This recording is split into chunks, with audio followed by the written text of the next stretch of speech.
Hello, hello. Thank you for coming back to my channel. If you have been here before, I really appreciate you. If you are new to one of my videos, thank you for watching. I hope you will come back and view again and check out some of my previous videos. Today is the last day of my grief series, and this is part 4.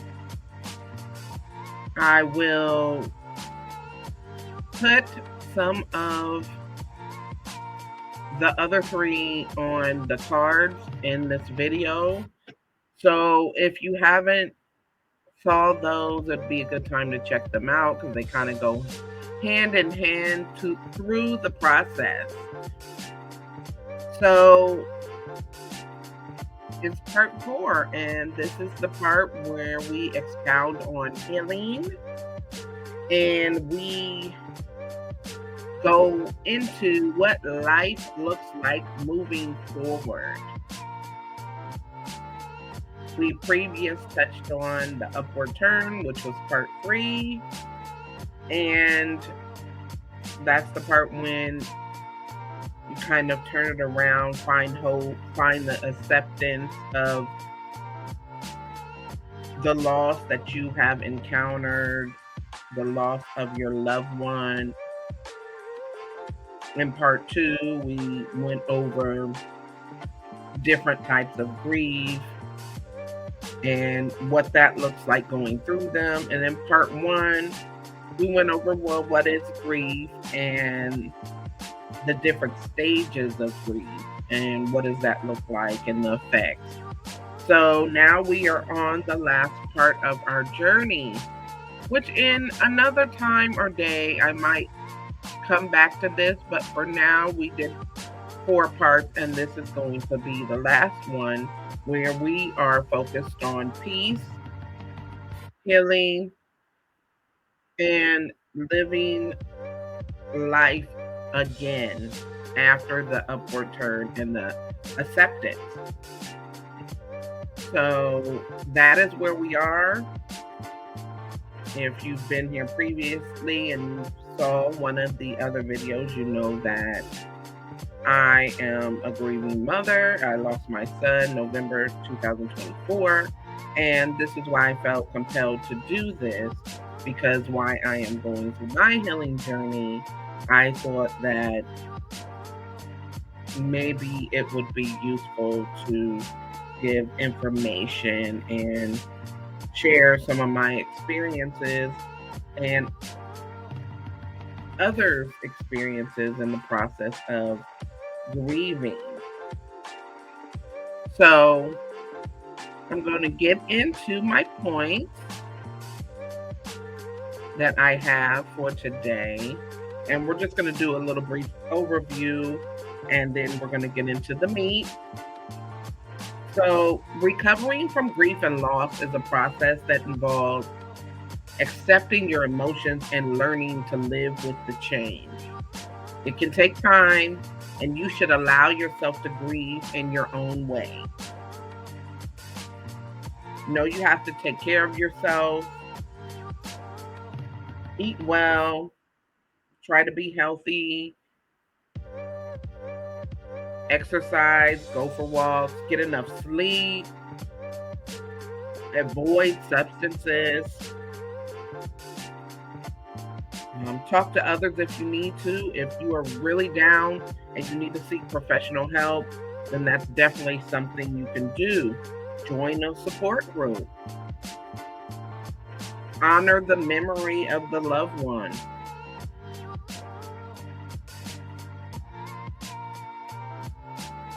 You know, if it's to the part where you're getting ready for the funeral and the service, participate. Um, share stories, and even if it's emotional with other people who are grieving, you know, that's what I decided to do. And this whole thing has been therapeutic for me. Just being able to talk about different things that go along with grief and just seeing where I am at with the whole process as well. And I just said, if this can help even one person, then I'm going to go ahead and do this and talk about it. So those are just a few things. You know, you have to be patient. It can take months or years to adjust after a major loss. Postpone major life changes. You have to give yourself some time. And I would definitely suggest that before moving or changing jobs or remarrying, or, you know, whatever it is that could be big life changes. You know, you want to deal and heal and cope with this before you move on to anything that's big, because you want to go through the process. If you don't go through the motions, then it could be very bad later on down the road if you do not go through the process the way it's supposed to be maneuvered through. You have to think about that, because a lot of times people just try to block it, but that's not good.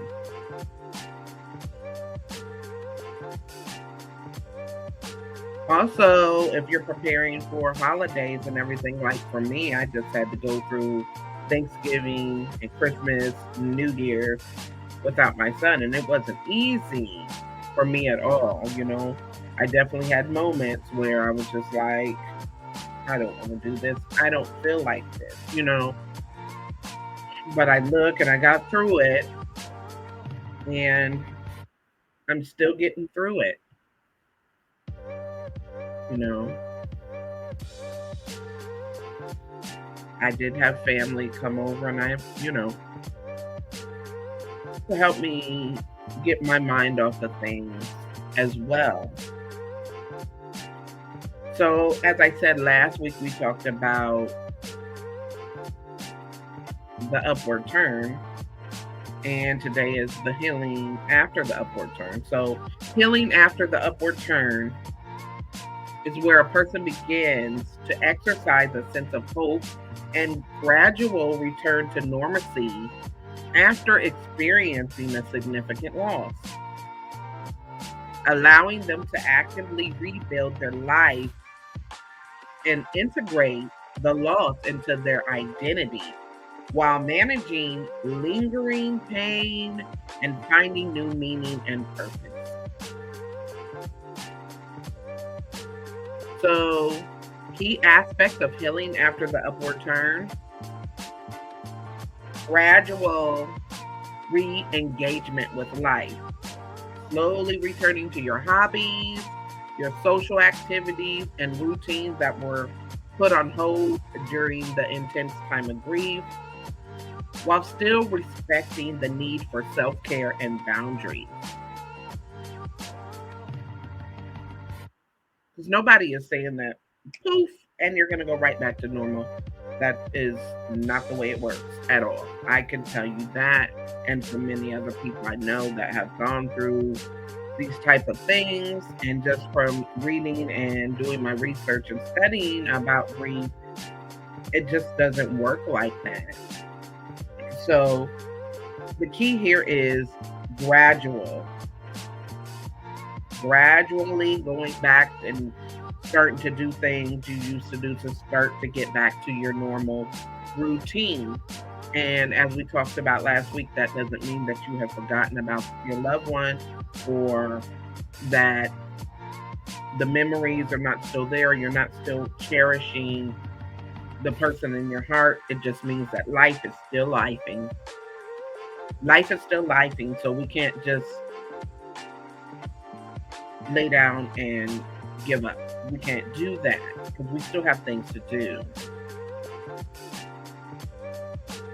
So, developing coping mechanisms.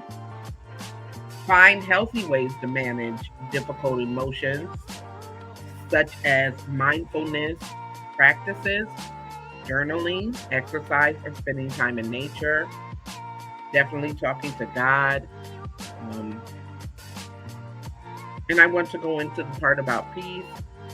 So, I know for me, I know a lot of people always say, you should be praying for strength, pray for strength, and everything like that, and praying for strength, and that is good or great. But at the end of the day, for me, I wasn't praying for strength during this whole process. Strength is not the main thing I pray for. When going through an extreme loss like this, I pray for peace. Lord, give me peace. Lord, give me a peace of mind, a peace of hope. Give me peace to navigate through this storm, through these emotions, through this time of sadness and loss. Give me peace to cope. Give me peace to fight, to not be succumbed to an everlasting or overwhelming depression. Give me peace. And that's what I think a lot of people should pray for if they're grieving and they're going through so much emotional turmoil. You want to pray for peace. And for me and a lot of believers, we know that you can only find that peace through God. If I wasn't praying to God, if I didn't ask for the Holy Spirit to speak to me, and I wasn't on my spiritual journey, this would probably be a lot more difficult. And, it would be more of a crash out than sitting here talking to you about healing and ways to navigate through the grieving process and what the grieving process looks like. So it's important to pray for peace. So building resilience. Learn to navigate setbacks and challenges while maintaining a positive outlook. Recognizing that grief may resurface at times. And that's just it. It just doesn't go away. It just doesn't. I know people who have lost someone years ago that was, they took it hard, and they still have their moments of breaking down. They still haven't got rid of the person's things, may not ever. They still are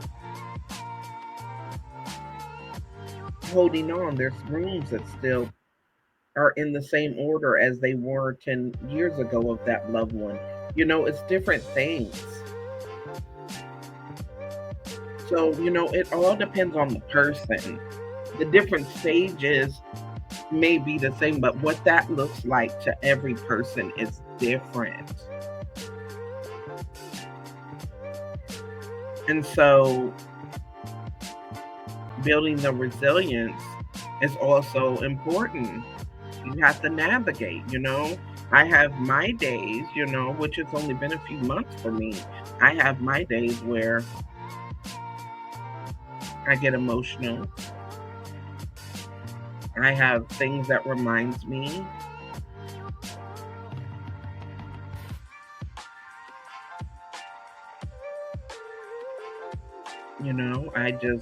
There was a kid the other day, when I say kid, because, I'm a little older, but in his 20s, that, reminded me of my son. Just his whole mannerisms and stuff, and that made me a little emotional at the office, but I had to pull it together. I didn't let anybody see that, I'm scanning paperwork and, I pulled it together, but it could be anything. So you're still going to have moments, but you have to be resilient, and you have to just know that you're going to have these moments when you're feeling the emotions and you're feeling the pressure, but you have to continue to navigate through the setbacks and challenges and try to keep a positive outlook. So seeking support networks, maintaining with friends and family who are supportive, who understand what you're going through, even if they can't understand the pain themselves, but they understand what you're going through, and they're there to give something and add some kind of value to your life that is uplifting and positive. You don't want to be around and call on people that are negative themselves, or that are not going to be good for the upliftment of the process that you're going through. So, be mindful of whoever you're pouring it all out to, and make sure you're around people that are patient and understanding and can give you a good word, give you some encouragement. Join support groups also. There's support groups of people who have gone through grief, people who lost children, people who have lost spouses, people who have lost parents, whatever it is. There are different groups out there, and if you feel like joining one will help you, or that you have something to add, something that could help somebody else because you've gone through it or you're going through it, then that's wonderful. Maybe you can be a blessing to someone else, or someone else can be a blessing to you, because sometimes it's nothing better than to talk to people that actually have experienced the same thing you experienced. It may not be in the same way. Other people may not can relate to what you're going through. They can try to be sympathetic and have empathy, but they don't understand what you're going through, or they haven't felt that type of emotion and pain because they haven't lost a child or a spouse or a parent, or whoever it is that you lost. So you have to be mindful of that, and if it takes to seek out people who have actually gone through it, then that is a good way of gaining support.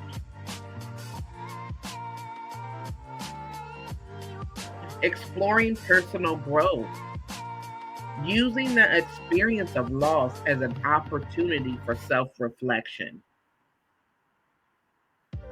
identifying personal strengths and areas for development.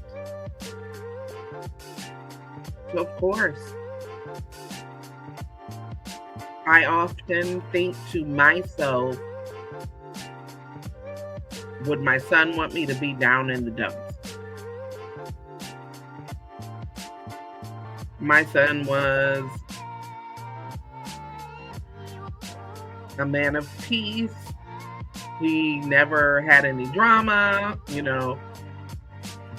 My son, he was just cool, calm, and collected. He always was. He wouldn't want me to be down in the dumps. He really wouldn't. And I think of, okay, what can I improve? Like, I kind of look at it like this, okay, even though he's not here, I still want to step it up, and I want him to be proud of me, and things of that nature. Give myself pet talk, like, what would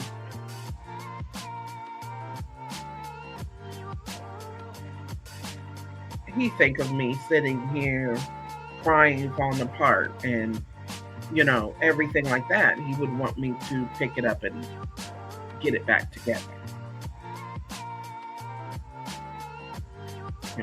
Mom, you got to get yourself together. I can hear him. So take the time for that self-reflection, and maybe because you have gone, sometimes God uses us in different ways. Sometimes our worst moments, our weakest moments, our worst times of depression and stress and sadness and sorrow can turn things around. And it's what we had to experience for God to lift us up on a different level, to be able to walk in our purpose, to be able to encourage others, to have a testimony. And although this is a bad time in my life, of course, I never wanted this to happen. I never wanted to feel like this or go through this. I never wanted to be here, and he is not. This was not the order of things. That being as though this is the way that it happened, I'm using this time to walk in my truth and motivate myself to help others that need encouragement. So, acceptance and meaning making. Coming to terms with the loss and finding ways to integrate it into one's life narrative, potentially by honoring the memory of the loved one through meaningful actions. And that's pretty much what I just said. I'm using my actions to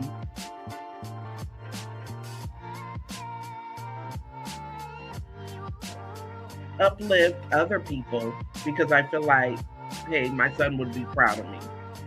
This is what he would want. Me doing this grief series and talking about my experience, my testimony, and using it to encourage somebody else is what he would have wanted. And in turns, I'm keeping his memory alive because I talk about him. I have him on my thumbnails. This is something that he would have wanted. He would never want to see me doing bad. He would never want to see me down in the dumps. So I'm honoring his memory, and I can always go back and look at these videos later on in the process.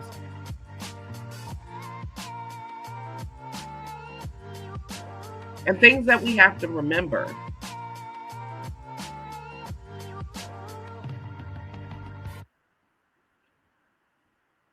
No linear process. The healing journey is not always linear, and individuals may experience fluctuations in emotions even after the upward turn. Of course, every day might not be a good day, but you can't stay there. You have to keep going. You're going to have those feelings, you're going to have those emotions, but you have to keep moving forward. You can't stay there. You can have your moments, but you can't stay there. And that's something that I often tell myself. Individual pace. Everyone progresses through grief at their own pace. And there is no right or wrong way to heal. Now,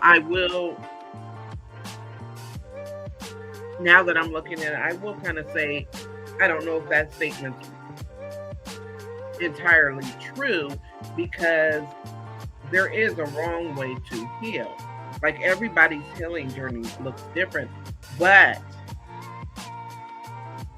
if you are turning to, things that are going to make you crash out and be out of control, then I don't think that is a good way of going through the healing. And I've experienced that myself. So that's the reason why I can talk about it. And this time I've chose to turn to God, ask for peace, ask for guidance, you know, and try to navigate this healing process the right way, however long it takes. But in previous times of losing someone, I have chosen to turn to alcohol, or many people choose to turn to drugs or turn to whatever it is, and then you have the crash out phase where, well, you don't really care about nothing, and you use the alcohol and the drugs as a coping mechanism, or maybe you're just crashing out. You're mad. You're mad at the world. You don't care about nothing, and you're bitter and you're angry all the time and for a long period of time, and that's the way you live your life, and that's the crash out that you don't want to take that route when you're going into your healing journey. That's the route you do not want to take, and so although everybody's healing journey looks different, you want to go through your journey in a healthy way. Of course, you're going to be down for a while and you're going to be saddened and things of that nature, but you don't want to take the crash out route. So, professional support. If the pain or loss feels overwhelming or hinders daily functions on prolonged basis, then that might be the time where you seek therapy or counseling. It might be beneficial.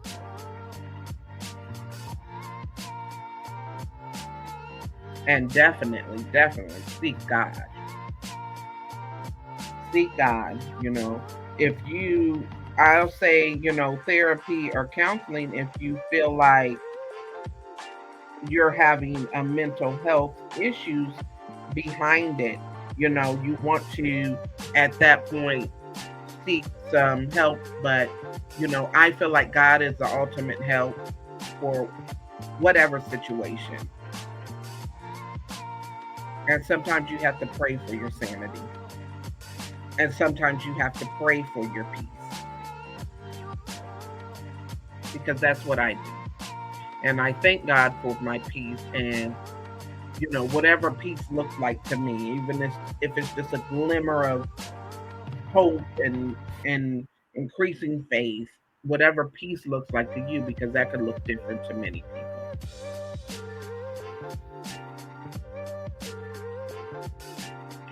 So, as someone you love dies, feelings of hurt, loneliness, and sadness, they're just normal. They're all part of the grieving process. You can identify your feelings of sadness and help heal from your loss by doing some of these things. I will read a few of the suggestions.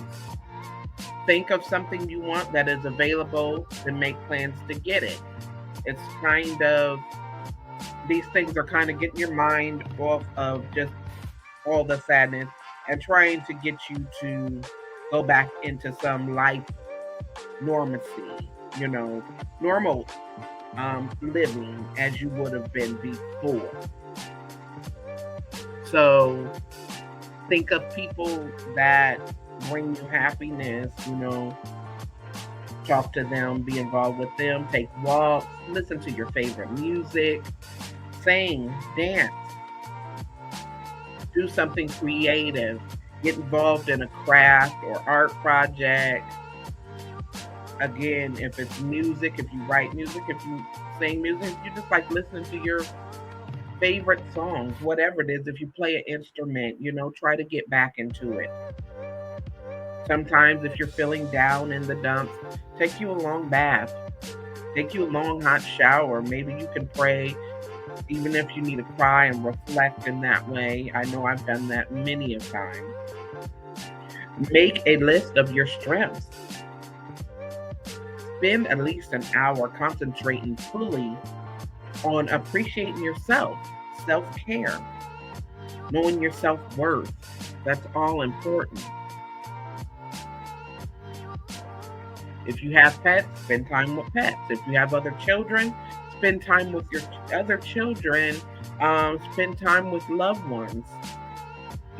Because we can't forget, many of us still have people that are still here. Or if you don't have people, you have pets, or you know, if it's not people in your family, it's friends that you're close to. So you know, spend that time. You don't want to just be totally isolated. Do something nice for someone else. Forgive somebody if you're harboring anger in your heart towards someone else. It would be a good time to forgive. So while you're going through this healing journey of and grieving the loss of your loved one, it's maybe the time to let it all go, give it all to God, forgive whoever you need to forgive. So now when you're going through this healing journey, it's a clean slate, and you're not going through this with any emotions of bitterness at the end. You have let everything go, and your journey afterwards, after the upward turn, can be very good and therapeutic because you've left all of the harboring bad feelings towards people behind, and you're trying to heal, not just from this grief, but heal from everything altogether in life. And that's very important. Start reading again, reading some good books, doing some research. Take a trip. Sometimes taking a trip, seeing beautiful scenery somewhere else, trying to have a good time eventually, doing something that you enjoy, it's a great way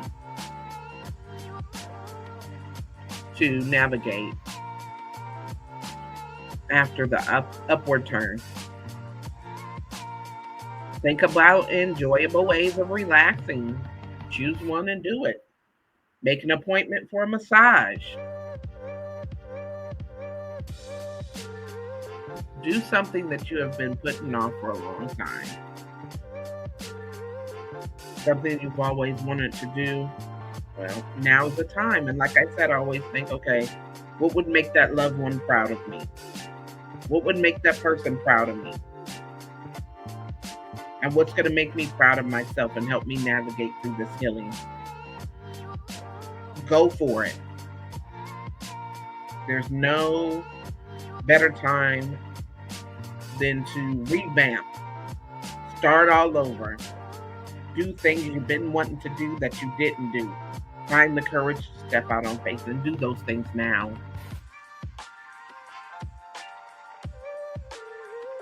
Write down some funny jokes. And then, don't rush yourself. Sometimes it takes, a little bit of time to just sit and reflect.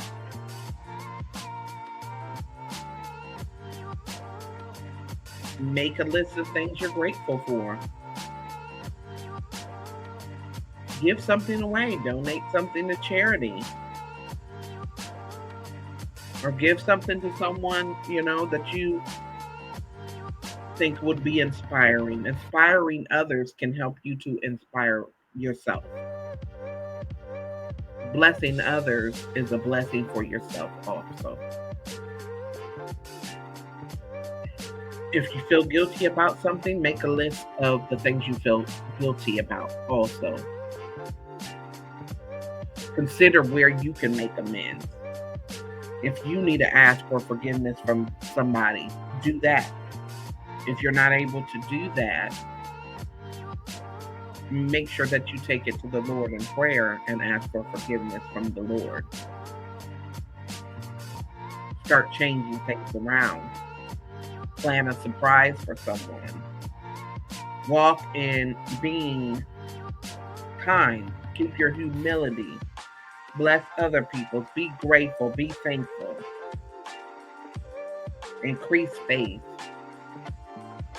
Some people do breathing exercises for energy and calmness. If that is a way to help you feel better and get through things, then that is something that you could try also. Making your favorite meals. Maybe that could make you feel better. Maybe even starting a diet. Exercising. Take all this time to, hey, I'm going through this. This is my chance to start over on a few things and change some things about me. I can use this as my point of fresh start and heal all the way around.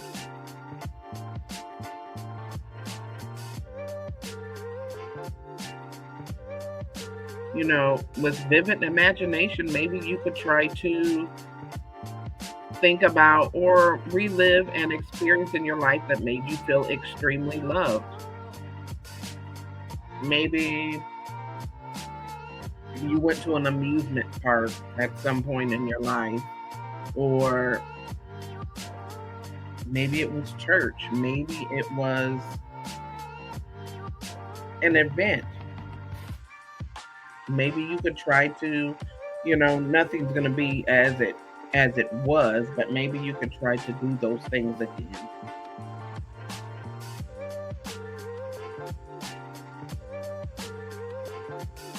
Maybe in your imagination, you imagine yourself as the person who has approved of you the most, or see yourself through that person's eyes and think about the feelings they would have for you. And don't forget to rest. Lie down and relax. I know for me, not sleeping that much, and especially when it very first happened, and not really sleeping, not getting the rest I need, and of course that's not good.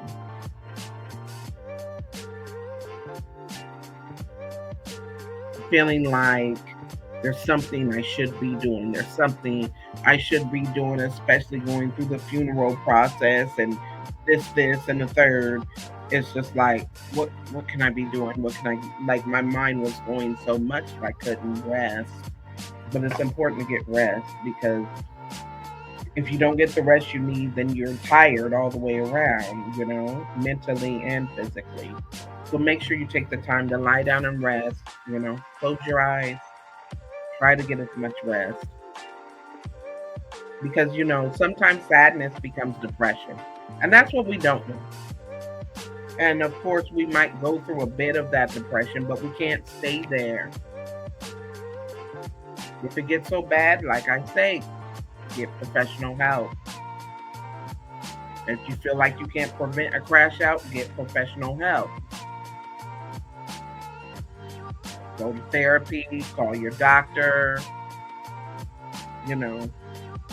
If there's a minister that you believe is really walking in faith through God's word, call the minister, religious leader. So those are just some things that you can do to get on the upward, to get past the upward turn. Like, once you get to the upward turn of hope and acceptance, and you're going on your healing journey, trying to navigate back into a normal life, those are some things that you can remember. So, of course, we know that the Bible has many passages on guidance during times of grief. And we're going to get into some of those. But I want to read this poem that I came across, and it's by a guy named John O'Donohue. And he says, when you lose someone you love, Your life becomes strange.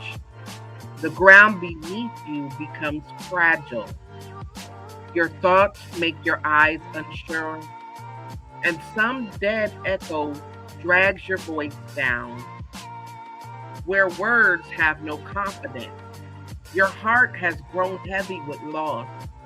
And though this loss has wounded others too, no one knows what has been taken from you.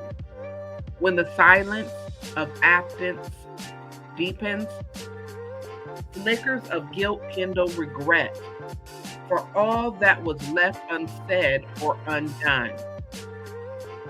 There are days when you wake up happy, again inside the fullness of life, until the moment breaks and you are thrown back into the black tide of loss. Days when you have your heart back, you are able to function well, until the middle of work or encounter, suddenly with no warning, you are ambushed by grief. It becomes hard to trust yourself. All you can depend on now is that sorrow will remain faithful to itself. More than you, it knows its way and will find the right time to pull the rope of grief until that coiled hill of tears has reduced to its last drop. Gradually, you will learn acquaintance with the invisible form of your departed. And when the work of grief is done, the wound of loss will heal, and you will have learned to wean your eyes from the gap in the air and be able to enter the hearth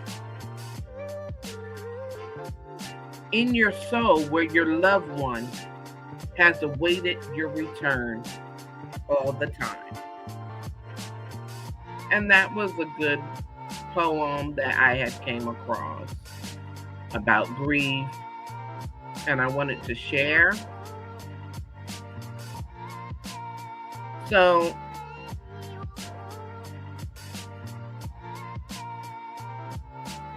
in Psalms 34 and 18, it tells us, the Lord is close to the brokenhearted and saves the crushed in spirit. Psalms 147 and 3, he heals the brokenhearted and binds up their wounds.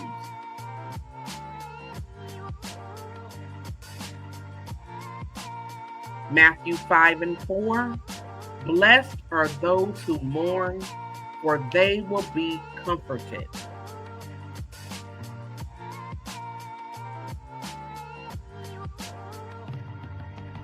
Jeremiah 17 and 14, heal me, O Lord, and I shall be healed.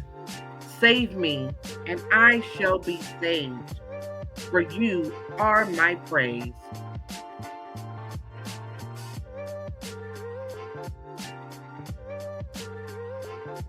Psalms 18 and 28, you, Lord, keep my lamp burning. My God turns my darkness into light. In John 14 and 27, peace I leave with you, my peace I give to you. I do not give to you as the world gives. Do not let your hearts be troubled, and do not let them be afraid. And that's just showing right there.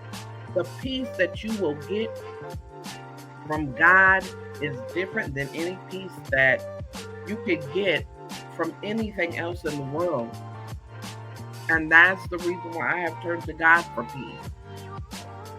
Because I'm not going to find this type of peace I need in this situation of grief unless I'm finding it through the Lord. There's nobody else that can give me this type of peace to be able to continue to move on in life and try to be as normal as possible after losing my son. I have to have this peace that only comes through the Lord.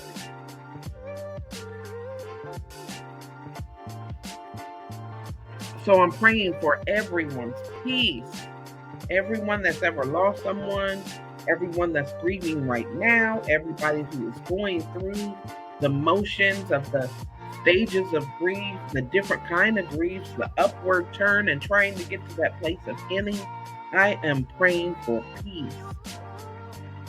Lord, I pray for peace for all those who view this video, for all those who need a healing, who need a revelation,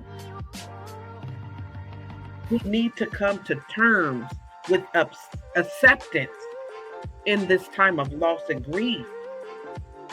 Those who need a breakthrough, those who need a miracle, those who need you to turn it around, those who need divine intervention. I pray that they have peace while navigating the storms, that you will place your loving arms around them and walk them through, and let them know that they are not defeated, and something good will come of all of this, that we can walk in your purpose, we can strengthen ourselves, we can encourage one another, and we can move forward in your purpose once we get through the healing. I pray that people can use their testimonies to touch others, and that they never forget kindness and humility. Let us all have gratitude while we're going through, and be thankful for what we do have, no matter what we have lost. Let us be of sound mind, of sane mind, that we do not let the grief and loss overtake our lives and move us into a prolonged depression, that we will heal our broken hearts, that we will come to you for guidance. Holy Spirit, speak to us. Give us the clarity that we need. I pray over every person's life that hears this video. Bless it to be a blessing to someone. And as a grieving mother myself, bless me to continue to help others, continue to walk in my journey of healing, and be the best person that I can be while using this time to revamp, reload, and do the things to make you proud, and to make He is proud of me also. Lord, I thank you for your wisdom and your discernment. I'm just praying peace over everyone that needs it. Give them the peace so they can get up and continue to move forward. In Jesus' name, amen. And so, guys, it is really important also for us to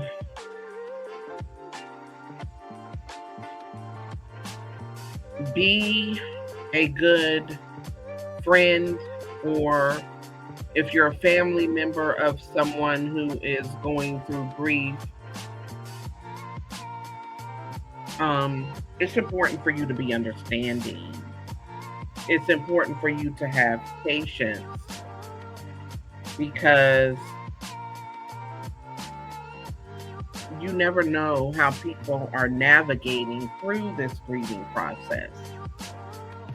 And if you go back and you watch, the previous videos, if you haven't, I really would recommend, because this point that we're talking about today We're talking about healing beyond once once you have accepted the grief. Once you accepted that your loved one is gone and they're not coming back, and you have accepted it, and you want to have hope that you can move forward in everyday life again and try to get back to as normal as possible without them. It's a process to get to that point.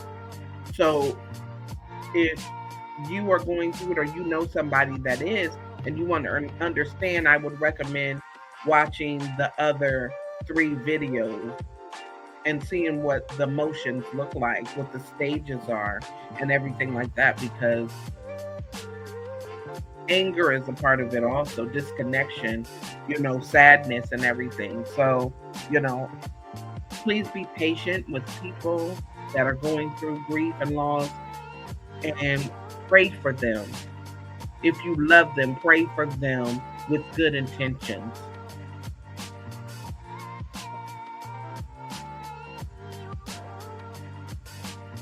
There's a passage, it's called Feelings, and it goes,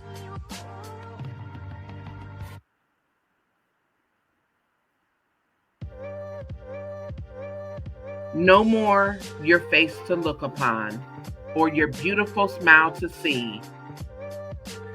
Though deep inside my heart, I know you still reside with me. When the sun casts down its golden rays, that's when I see your smile.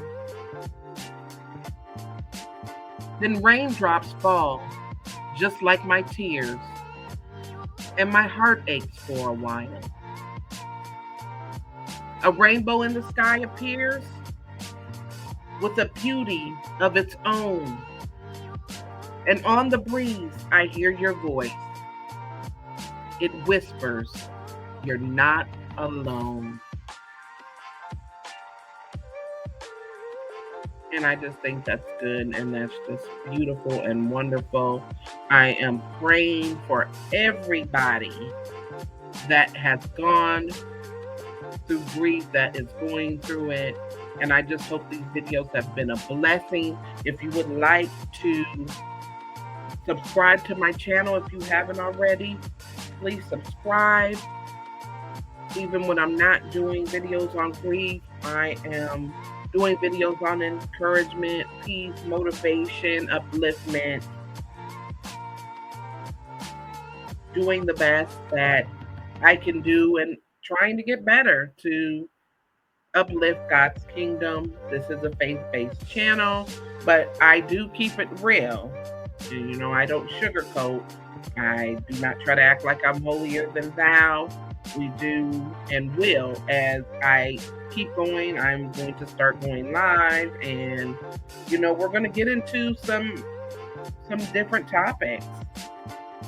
We're going to take some deep dives. So don't forget to like, subscribe, share if you think this will help somebody else. Share. Leave me comments. Let me know what you think about the video. Support my channel. You can cash at me at Parlay24. Parlay24, you can cash at me.